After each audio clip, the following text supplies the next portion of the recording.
역사순으로 1년 1독 137일째입니다. 오늘은 열왕기하 10장에서 12장까지입니다. 계속해서 지금 예후가 하나님의 예언대로 아합의 가문을 지금 처단하고 있는 중인 것 우리 붙잡고 가야 되겠죠. 오늘 내용도 예후에 의해서 아합 왕의 남은 자손들까지 모두 처단되는 것을 우리가 읽을 것이고요. 이것이 예언의 성취이고 하나님의 심판인 것을 우리가 보게 될 것입니다. 예후는 왕이 된 후에 바알 종교를 다 근절을 시킵니다. 그런데 베델과 단에 있는 금송아지는 내버려 두지요. 어찌 보면 예후에게도 권력 유지라는 정치적인 목적이 남아 있는 것을 볼 수가 있겠죠. 그리고 이제 11장 내용은요. 남유다 여호람 때 아달랴를 아내로 맞이하면서 아합의 가문의 피가 섞이게 되죠. 아하시아가 죽음으로 아달랴가 다윗의 후손을 멸절시키려고 생각을 하지요. 그래서 손자들까지 전부 다 죽입니다. 그런데 고모에 의해서 이제 요아스 아기 한 명이 살아남지요. 이 아이가 이제 성전에서 6년 동안 유모가 숨겨서 기르게 됩니다. 그러나 이제 그 후에 아달랴라는 여인이 남유다의 여왕으로 6년을 왕으로 있게 되는 것도 우리가 이제 읽게 될 것입니다. 참 어이가 없는 일이죠. 남유다 다윗의 혈통에 아합의 딸이 6년 동안 여왕으로 지내게 됐다는 사실도 성경이 기록되어 있기 때문에 우리가 한번 살펴보기로 하겠습니다. 자, 10장 내용 한번 볼게요. 10장 1절 아합의 아들 70명이 사마리아에 있는지라 예후가 편지를 써서 사마리아에 보내서 이스라엘 귀족들 곧 장로들과 아합의 여러 아들을 교육하는 자들에게 전하여 일렀으되 너희 주의 아들들이 너희와 함께 있고 또 병거와 말과 견고한 성과 무기가 너희에게 있으니 이 편지가 너희에게 이르거든 너희 주의 아들 중에서 가장 어질고 정직한 자를 택하여 그의 아버지의 왕자에 두고 너희 주의 집을 위하여 싸우라 하였더라. 그들이 심히 두려워하여 이르되 두 왕이 그를 당하지 못하거든 우리가 어찌 당하리요 하고. 이 내용은 무슨 내용일까요? 아합의 아들 70명이 남아있는데 이 70명을 이제 예후가 처리하려고 합니다. 아합의 아들들을 교육하는 자들에게 편지를 보냅니다. 자, 너희 중에서 나하고 같이 싸울 수 있는 사람, 어질고 정직한 자를 택해서 그의 아버지 왕자에 앉혀 놓아라. 그리고 나와 싸우게 하라. 이렇게 말하니까 그들이 예후의 실력을 아는 거죠. 어찌 두 왕이 그를 당하지 못하였는데 우리가 어찌 당신을 당할 수 있습니까? 그러면서 5절 그 왕을 책임지는 자와 그 성읍을 책임지는 자와 장로들과 왕자를 교육하는 자들이 예후에게 이렇게 말합니다. 우리는 당신의 종이 되겠습니다. 차라리 당신이 말하는 모든 것을 우리가 행하고 어떤 사람이든 왕으로 세우지 아니하리니 당신이 보기에 좋은 대로 행하라 하신지라. 아합의 가문에서 왕을 선택하는 것이 아니라 예후 당신이 우리의 왕이 되어 주십시오. 우리가 어떤 말이든지 다 듣겠습니다. 이렇게 말하죠. 그러니까 6절 예후가 이렇게 말하죠. 내 말을 너희가 들으려거든 조건이 있습니다. 너희 주의 아들 된 사람들의 머리를 가지고 내일 이맘때 이스라엘 내게 나오라. 왕자 70명이 그 성읍의 귀족들 곧 그들을 양육하는 자들과 함께 있는데 편지가 그들에게 이름에 그들이 왕자 70명을 붙잡아서 그들의 머리를 광주리에 담아가지고요. 이스라엘에 있는 예후에게로 보냅니다. 머리를 광주리에 담아서 이스라엘의 예후에게 보냈다는 겁니다. 10절 보니까 그런즉 이제는 너희는 알라 곧 여호와께서 아합의 집에 대하여 하신 말씀은 하나도 땅에 떨어지지 아니하리라. 여호와께서 그의 종 엘리야를 통하여 하신 말씀이 이제 이루셨다 하니라. 예후가 이런 말을 한 거예요. 하나님의 말씀은 하나도 땅에 떨어지지 아니하리라. 그래서 엘리야를 통해서 하신 말씀이 이제 다 이루었다는 거죠. 아합의 가문을 완전히 다 처단하였다 이렇게 말하는 겁니다. 11절 예후가 아합의 집에 속한 이스라엘에 남아있는 자를 다 죽이고 또 그의 귀족들과 신뢰받는 자들과 제사장들을 죽이되 그에게 속한 자를 하나도 생존자를 남기지 아니하였더라. 완전히 전멸을 시킨 겁니다. 자, 그다음에 이제 12절 보면요. 아하시아 왕의 형제들이 살해되다. 아하시아 남유다의 아하시아 왕도 예후의 손에 죽었잖아요. 그런데 그의 형제들도 보니까 12절, 13절, 14절까지가 그 내용인데요. 그의 형제들도 다 죽였다는 거예요. 14절 하반절에 40명이 있었는데 한 명도 남기지 아니하였다. 그래서 아시아 형제들도 모조리 살해가 되었고요.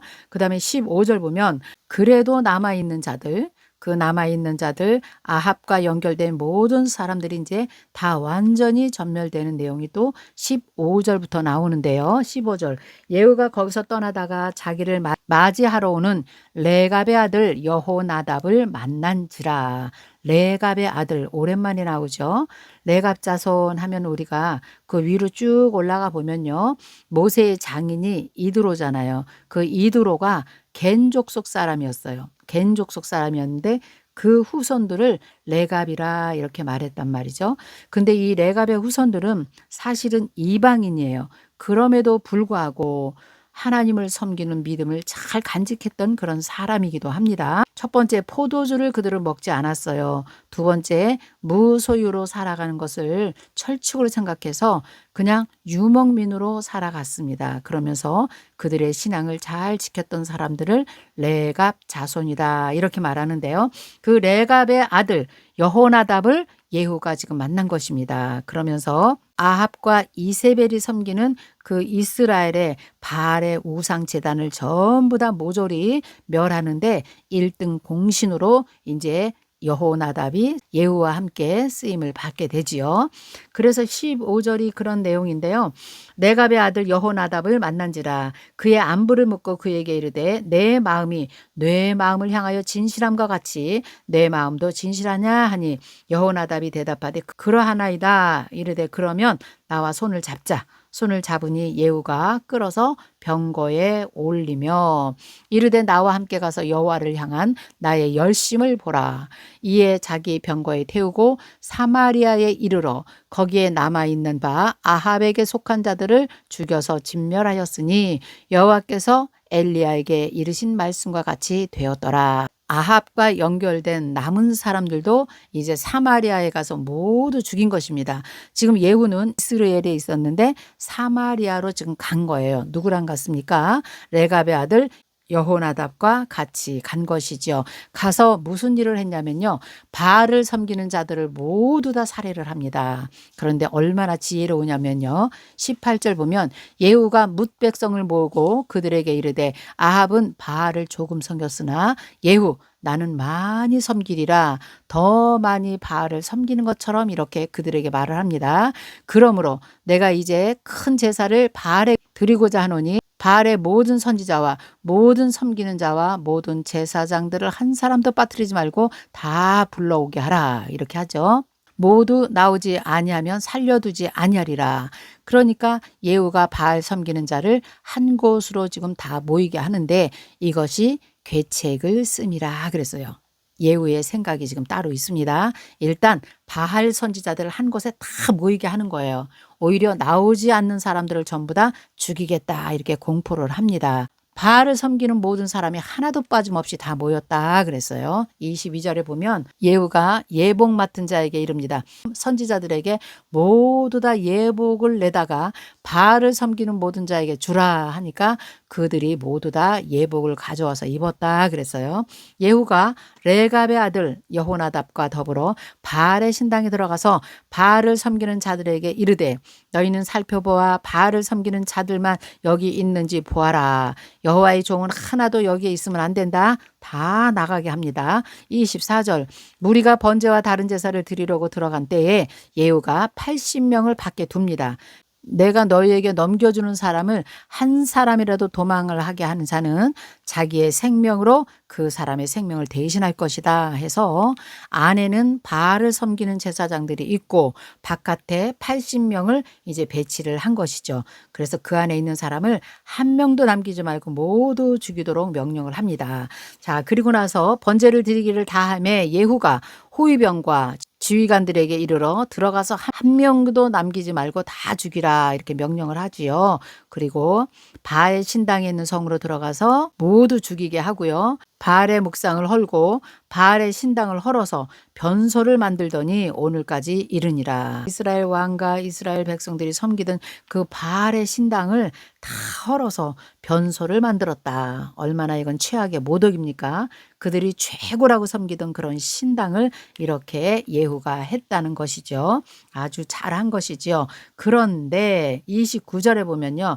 바알을 다 멸하였으나 이스라엘에게 범죄하게 한 느밧의 아들 여로보암의 죄 곧 베델과 단에 있는 금송아지를 섬기는 죄에서는 떠나지 아니하였더라. 왜 마지막까지 베델과 단에 있는 금송아지를 예후는 없애지 않았을까요? 여기는 예후에게 권력에 대한 정치적인 목적이 남아 있다는 것을 우리가 알 수가 있겠지요. 이것마저도 완전히 없애야 예후가 완전하게 하나님께 쓰임을 받을 수 있었는데요. 어쨌든 그 다음에 30절 보면 여호와께서 예후에게 이르시되 아합의 집에 다 행하였은즉 내 자손이 이스라엘 왕위를 이어서 4대를 지내리라. 예후를 일단 칭찬을 하지요. 예후에게 하나님께서 또 보답을 하십니다. 내 왕위를 4대까지 내가 지킬 것이다. 그래서 예후 후에 여호아스, 요아스, 여로보암 2세, 스가랴 이렇게 4대까지 하나님께서 그 후손을 축복해 주십니다.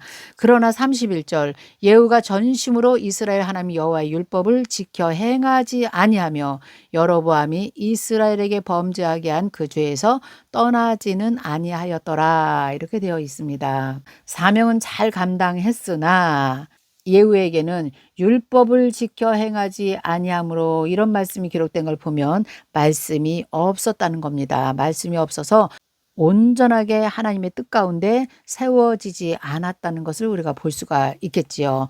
율법을 알았다면 베델과 단에 있는 금송아지까지 다 없었겠지요. 그러나 여기 있는 것처럼 여호와의 율법을 지켜 행하지 아니함으로 여로보암의 죄에서 떠나지 아니하였더라 기록되어 있습니다. 그래서 우리가 사역을 하는 가운데 가장 중요한 것은 무엇입니까? 말씀입니다.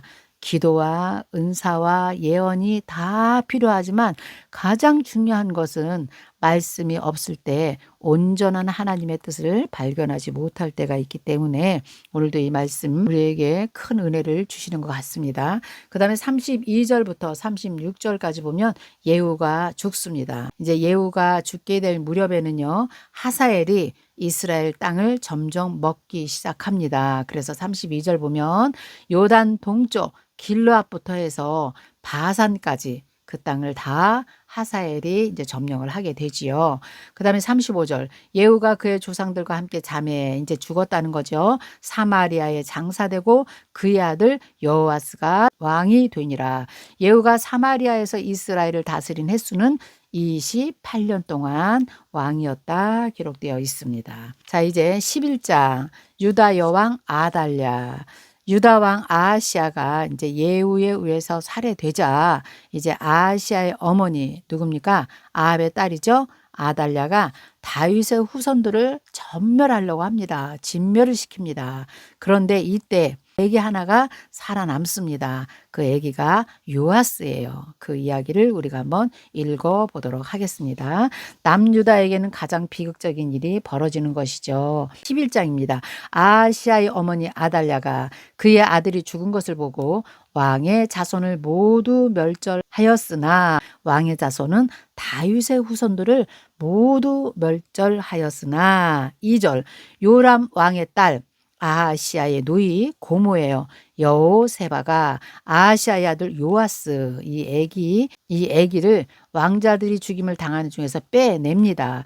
그와 그의 유모를 침실에 숨겨서 아달리아를 피하여 죽임을 당하지 아니하게 한지라. 요아스가 유모와 함께 여호와의 성전에서 6년을 숨어 있는 동안에 아달랴가 나라를 다스렸다. 그래서 아달랴가 여왕으로 6년을 다스렸다는 거죠. 7째가 되던 해에 대제사장 여호야다라는 사람이 이제 사람을 보냅니다. 가리 사람 백부장들과 호위병과 백부장들을 불러서 데리고 여호와의 성전으로 들어가서 그들과 이제 언약을 맺습니다. 그들에게 여호와의 성전에서 맹세를 합니다. 이것은 너희가 꼭 지켜 주어야 된다. 지금까지 요아스를 성전에서 6년 동안 숨겨놨는데 아무도 모르게 숨겨놨는데 요아스를 왕으로 등극할 것인데 너희들은 이것을 절대적으로 비밀로 나하고 맹세를 하라. 그렇게 하고 이제 요아스를 그들에게 보여줍니다. 그래서 명령하여 이르되 너희가 행할 것이 이것이다. 안식일에 들어온 너희 중에 3분의 1은 왕궁을 지키고 또 3분의 1은 수루문을 지켜주고 그 다음에 3분의 1은 호위대 뒤에 있는 뒤쪽 문을 좀 지켜서 왕궁을 주의하면서 지켜달라 이렇게 말합니다. 7절 안식일에 나가는 너희 중 2대는 여호와의 성전을 주의하여 지켜 왕을 호위하되 너희는 각각 손에 무기를 잡고 왕을 호위하며 너희 대열을 침범하는 자는 죽이고 왕에 출입할 때에 시위할지니라. 그래서 이제 요아스 어린 왕을 세우기까지 주위에 있는 모든 사람들에게 부탁을 하는 것입니다. 잘 호위해달라. 그리고 10절에 보면 제사장이 여호와의 성전에 있는 다윗 왕의 창과 방패를 백부장들에게 나눠줍니다. 그리고 호위병이 각각 손에 무기를 잡게 하고 왕을 호위하게 하고요. 성전 오른쪽에서부터 왼쪽까지 제단과 성전 곁에 서서 아주 안전하게 지키는 것입니다. 그리고 12절이 중요해요. 여호야다가 왕자를 인도하여 내어서 왕관을 씌우고 율법책을 주고 기름을 부어서 왕으로 세우매 무리가 박수하며 왕의 만세를 부르느니라. 어린 왕자를 왕관까지 씌워서 왕으로 옹립을 시키고 만세를 부릅니다. 그러니까 13절 아달랴가 호위병과 백성의 소리를 듣고 여호와의 성전에 들어갈 거 아닙니까? 14절 그가 보니 왕이 규례대로 단 위에 섰고 장관들과 나팔수가 왕의 곁에 모셔 섰으며 온 백성이 즐거워하고 나팔을 부는지라.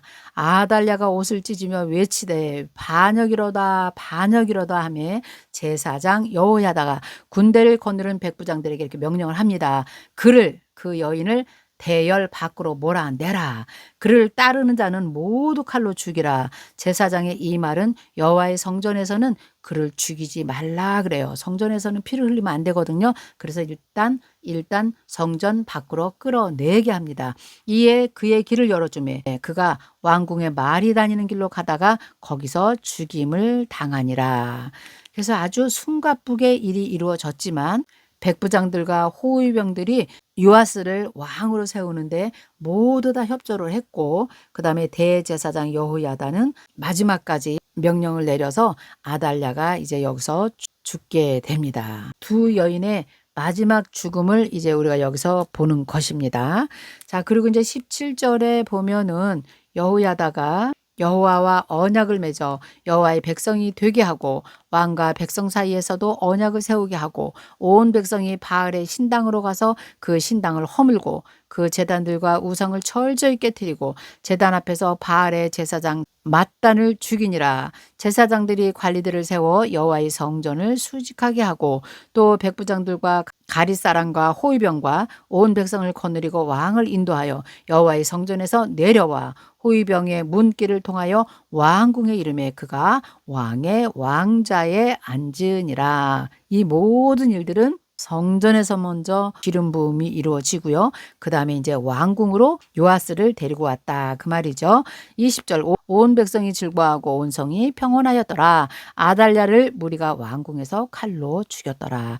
요아스가 왕이 될 때 나이가 7세였더라. 그랬으니 어린 왕자가 이제 왕이 된 것입니다. 그러니 누구의 도움이 필요할까요? 대제사장 여호야다의 도움이 필요했겠죠. 이제 12장 보겠습니다. 12장은 이 요아스가 예루살렘 성전을 수리하고 유다의 영적 부흥을 이루는 것을 보게 되는데요. 이 모든 것들은 대제사장 여호야다의 영향력을 받기 때문에 그렇습니다. 이제 어떻게 하나님을 섬기는가 잘 기록되어 있는데요. 일단은 성전 수리, 성전을 재건하는데 굉장히 많은 힘을 쓰는 것을 볼 수가 있습니다. 7살 때 왕이 되지만 예루살렘에서 40년 동안 통치하니라 그랬어요. 긴 세월 통치를 하게 되는데 그 통치하는 기간에 무엇을 했냐면요. 예루살렘 성전을 수리해요.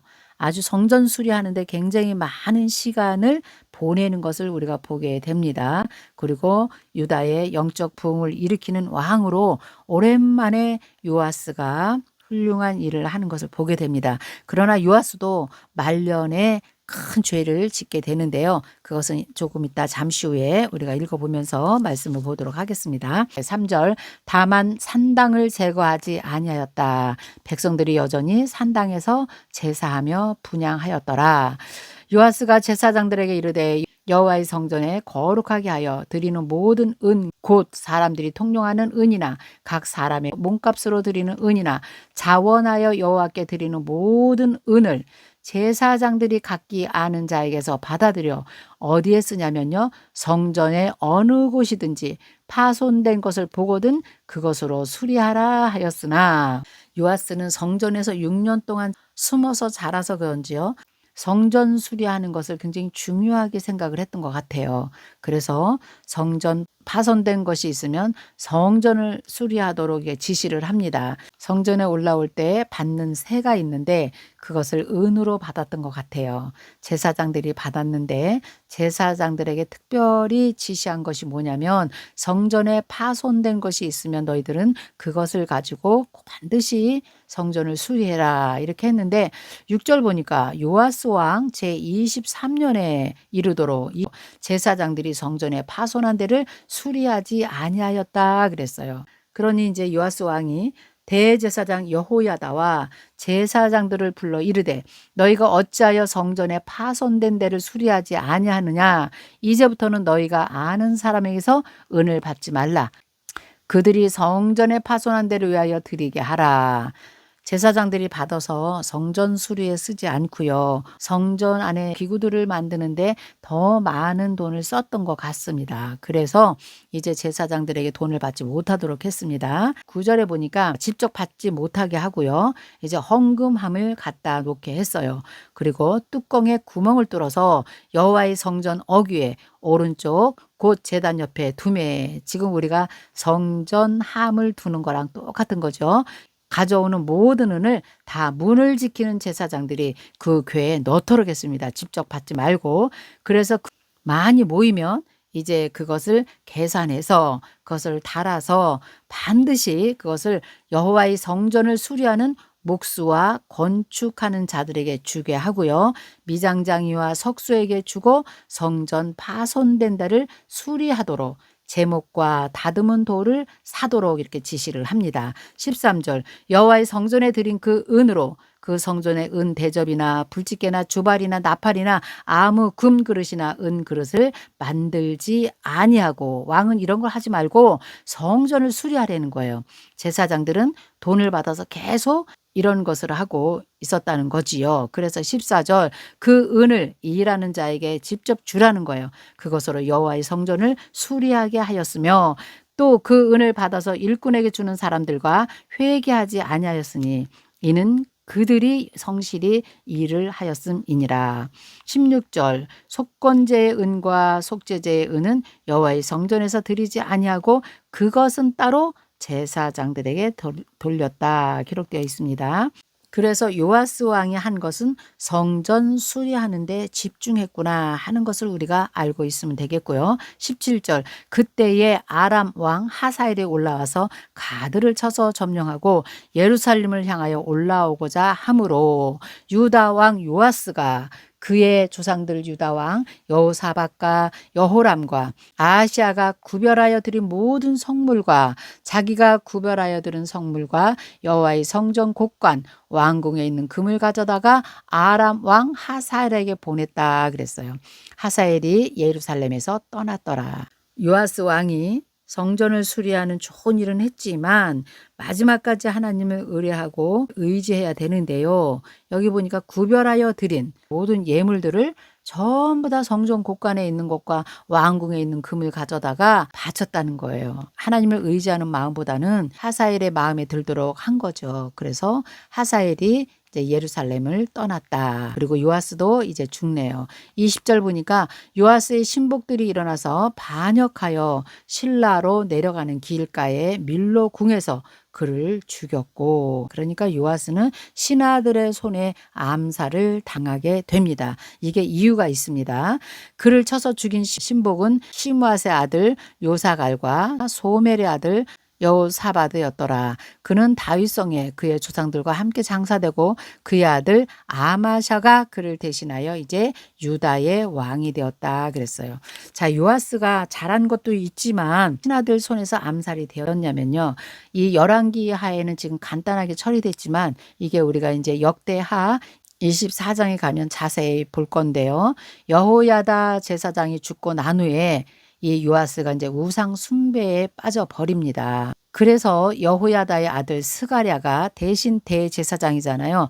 그래서 요아스 왕을 책망해요. 그런데 그 책망했다고 해서 자기를 7살 때 왕으로 세운 일에 공헌을 세운 아버지 여호야다의 그 은공을 잊어버리고 그 아들 스가랴를 거기서 죽입니다. 그래서 스가랴의 순교의 피, 억울하게 죽은 스가랴의 피, 순교의 피, 이런 말씀을 예수님도 하시거든요. 그게 지금 이 말씀이에요. 참 스가랴는 억울하게 죽은 거죠. 왕이시여 우상을 버리셔야 됩니다. 우상 섬기는 것을 책망하니 그 스가랴 대제사장을 요아스가 죽인 것입니다. 그러니 이것을 보고 있던 그 신하들이 반역을 할 수밖에 없겠죠. 그래서 20절에 요아스가 신하들에게 암살을 당하게 되는 것이 여기에 기록되어 있는 것입니다. 열왕기 상하에서는 남유다의 역사를 짧게만 다루고 갑니다. 그런데 이제 역대하에 가면 자세하게 길게 다루고 있다. 이렇게 여러분들이 기억하시면 그때 가서 또 우리가 자세히 보도록 하겠습니다. 자, 오늘은 이렇게 해서 예후에 의해서 완전히 아합 가문이 정리가 되고요. 그 다음에 아달랴가 다윗의 가문을 완전히 진멸시키려고 했으나 하나님의 보호하심으로 요아스가 한 명 살아남았다. 그래서 그 요아스가 왕으로 이제 등극을 하면서 40년 동안 통치를 했다. 처음에는 잘했는데 마지막에는 대제사장 스가랴를 죽이게 돼서 요아스도 암살로 죽게 된 그런 내용을 12장까지 본 것입니다. 정리가 되셨죠? 네, 그렇게 정리하시면 되고요. 내일 이제 13장 또 중요하네요. 아합의 가문이 다 진멸된 후에 엘리사도 이제 사역이 끝납니다. 그래서 내일은 엘리사도 죽게 되는 이야기를 우리가 또 읽어보도록 하겠습니다. 자, 오늘은 여기까지 하겠습니다. 내일 뵙겠습니다. 안녕히 계세요.